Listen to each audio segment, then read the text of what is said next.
बिस्मिल्लाहिर्रहमानिर्रहीम। अस्सलाम वालेकुम। आज मैं आपको अचारी मसाला बनाना सिखाऊंगी और इससे पहले मैं आपको कढ़ाई गोश्त मसाला, बिरयानी मसाला और कोरमा मसाला बनाना सिखा चुकी हूँ और आज अचारी मसाला बनाना सिखाऊंगी।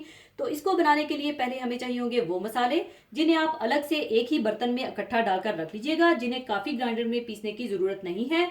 इनमें है कुटी लाल मिर्चें 5 टेबल स्पून, नमक 1 टेबल स्पून, हल्दी 1 टेबल स्पून, गरम मसाला पाउडर 1 टेबल स्पून और मेथी दाना 1 टेबल स्पून। और मेथी दाने को आपने बिल्कुल भी पीसना नहीं है, क्योंकि अगर आप इसको पीस देंगे तो ये आपके अचारी मसाले को बिल्कुल कड़वा कर देगा, लिहाजा ये ऐसे ही साबुत डलेगा, इस बात का खास ख्याल रखिएगा।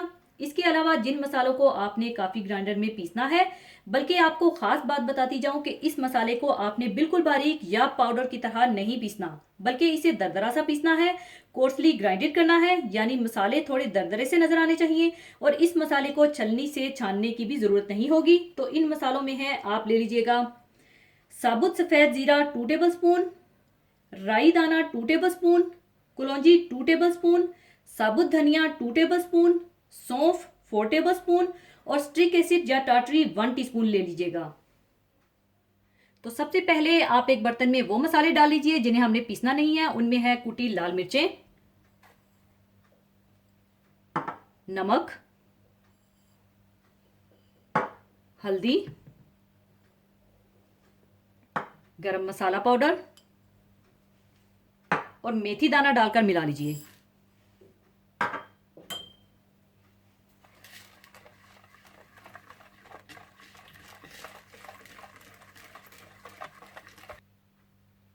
इसके बाद काफी ग्राइंडर में वो मसाले डाल लीजिए जो हमने दरदरे से पीसते हैं। उनमें है साबुत सफेद जीरा, राई दाना, साबुत धनिया, कुलौंजी, सौंफ और स्ट्रिक एसिड डालकर इसे दरदरा सा पीस लीजिए।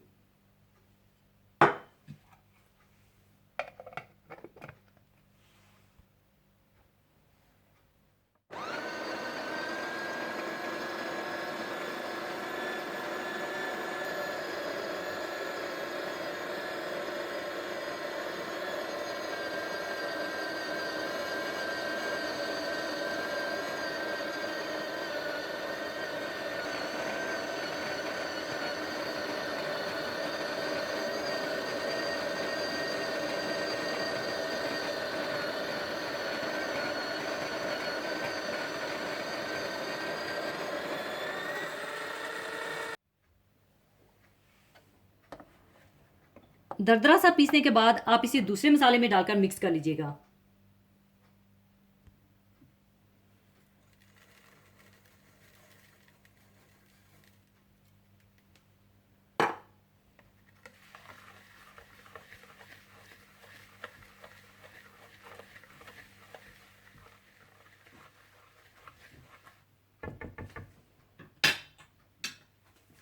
और आप देख सकते हैं कि ये हमारा बेहतरीन दरदरा सा अचारी मसाला तैयार हो चुका है और अब इसे मैं एयर टाइट डिब्बे में डाल दूंगी।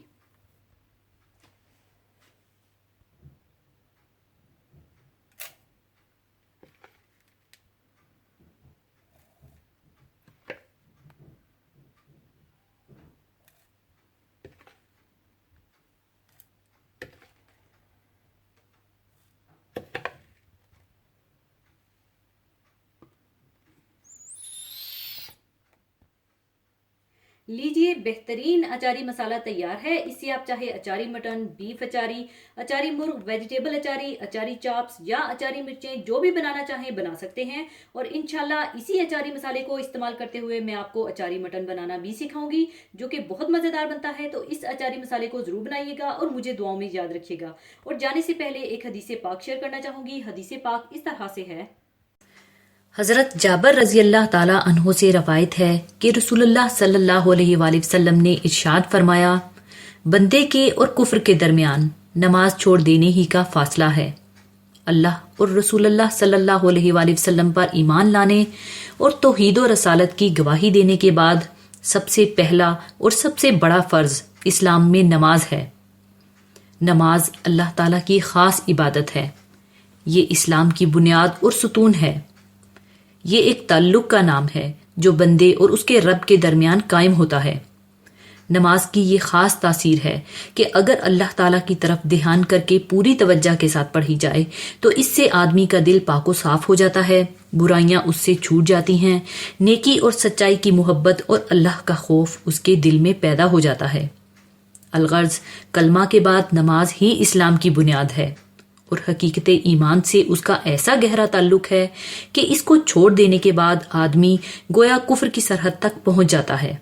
हम में से हर एक को सोचना चाहिए कि अगर हमने अच्छी तरह और पाबंदी के साथ नमाज पढ़ने की आदत ना डाली तो फिर हमारा हशर और अंजाम क्या होने वाला है। अल्लाह ताला हम सबको हिदायत अता फरमाए, आमीन। इसी के साथ मैं आपसे इजाज़त चाहूँगी। अपना बहुत ख्याल रखिएगा, दुआओं में याद रखिएगा। अल्लाह हाफिज़।